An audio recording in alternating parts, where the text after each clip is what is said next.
Hey guys, welcome to this quick take episode. We're so excited to have you here with us.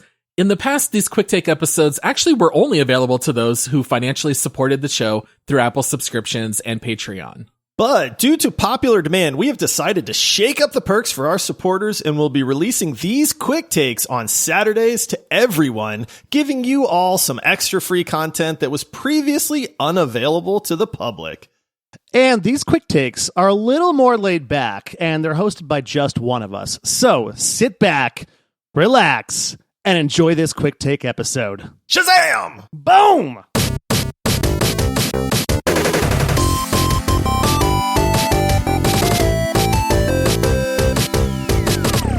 Hey everybody, it's Josh, and I am back with you with another Gaming Quick Takes. Man, I'm starting to really love these bonus episodes. I love hearing the reactions to some of these games. I love it if you've played these and you hop on and tell me, hey, I've played that game, you're right, I love it. So they're just so much fun, and man, I'm going deep on this one. I'm going to recommend a game that I am pretty sure that most of you have not heard of, but I love this style of game.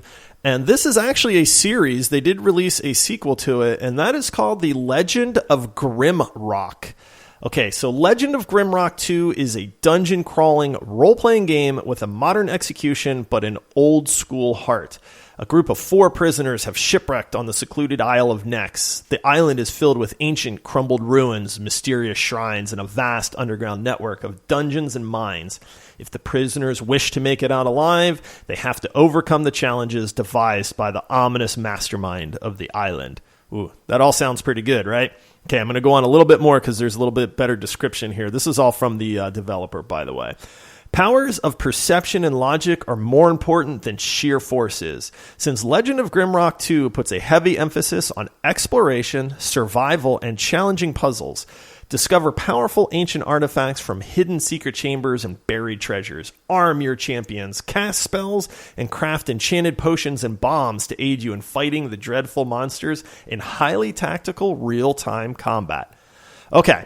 Now, if that doesn't have your attention, I don't know what is, because all of those things sound amazing to me. All right, I'm going to sound a little old here, but this game harkens back to the days of games like Beholder and the Might and Magic series. If you don't know what those are, don't tune out just yet. Those games and Legend of Grimrock are basically first-person dungeon crawler RPG games. Turn-based combat, random encounters, planned events, and a heavy emphasis on the RPG progression element are what characterize these types of games.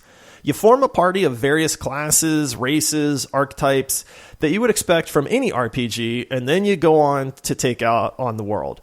They take place on a grid-based system, meaning you walk kind of like one square at a time. So if you press forward, you move a short distance, and then you stop.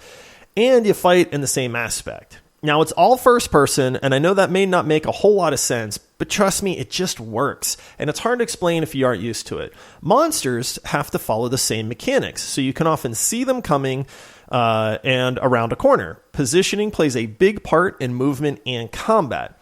The beauty of these types of games is because they're first person, you get a better sense of the atmosphere and the environment. And with the grid system, they feel very tactical in nature. Plus, you can look around each square you're in. So these games tend to have a lot of hidden secrets, false walls. There's bricks on the walls to click that open up hidden doors or activate traps and things like that. So basically what that means is you move forward in a square, and then you can turn and look in all directions around you. And so if you're in like a dungeon, you can turn and look at the wall, and maybe you notice this one little brick kind of seems out of place. So you move your mouse cursor to it, you click it, it pushes in, opens up a secret wall, and bam, you just found some amazing treasure. All right, so Legend of Grimrock is also fairly moderate in the amount of puzzles that you'll encounter. Some of them require problem solving, like a real-life 3D slide puzzle, finding hidden buttons and clues, discovering objects you need to unlock a new area, things like that. So maybe you have to go find a key to open up a grate that lets you into a new area. Maybe you have to solve a puzzle and move these statues out of the way so that you can get from one end of the room to the other end of the room. They're not brain benders, but they add a lot to the enjoyment and the atmosphere. I love these games because they excel at a lot of things other games fail at. Combat is fun and challenging. The vast environments add a huge sense of scope and scale to the game. Dungeons feel cramped and claustrophobic. Wooded areas feel open and menacing. There's clues and story points that are frequent, and you really feel like you're there with the characters. I know it may be a different genre than what some of you are used to, but do yourself a favor and check out a little gameplay because it will make a lot more sense when you see it in action. I absolutely love these types of games, and they're different than a lot of the more popular genres. Is this an absolute must-play game? No. I don't think it will be everybody's cup of tea, but they are worth checking out, especially if you've never played the genre. If you've never played it, then absolutely do yourself a favor and at least look up some gameplay because it's going to catch you off guard, but man, they're fun. I've gotten many hours of enjoyment out of them, and they're fantastic for when you want something a bit different to play.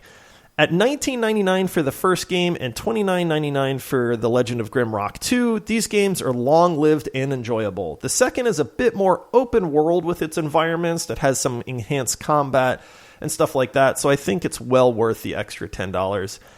And since you don't need any time playing the first one, it's probably a better entry point anyway. The first is still great, so don't be put off there either. All right, so there it is, Legend of Grimrock. Check out some gameplay footage on this one. It's a genre that is near and dear to my heart. They used to make a lot of games like this, and they kind of fell off, and I'm not really sure why. People kind of move to that isometric top-down view a lot of times, but there's something about that first-person role-playing game that just really resonates with me. It really adds to just kind of the overall feel of the game. I also love the style of combat when you're in first-person like that. There's a lot of games in this genre. Another one that I may even do another bonus episode on is called The Bard's Tale. I never actually played the full series, but Bard's Tale 4 was absolutely incredible. So if you're intrigued, definitely check that one out as well. Again, that's Bard's Tale 4.